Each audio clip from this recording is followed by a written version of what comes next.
channel again. So guys, in this video we will see how to install Codex in your Visual Studio Code. So guys, if you want to install the OpenAI Codex and you want to use it into your computer, so guys, first of all you simply go to your extension.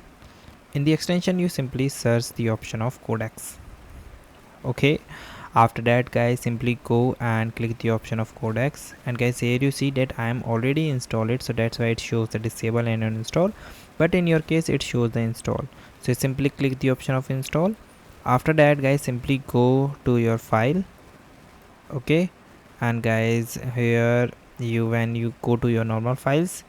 Okay, now guys, here you see there is a option is called Codex. When you click it, so you are on the Codex application. If you are continue with the sign in, so use the API, so use the API key, otherwise use continue with your sign in. So simply click it and open it to your browser. Okay, where you simply log in with your ChatGPT account. Okay, so this is a simple way that you can download and install Codex in your system. So guys, thank you and have a nice day.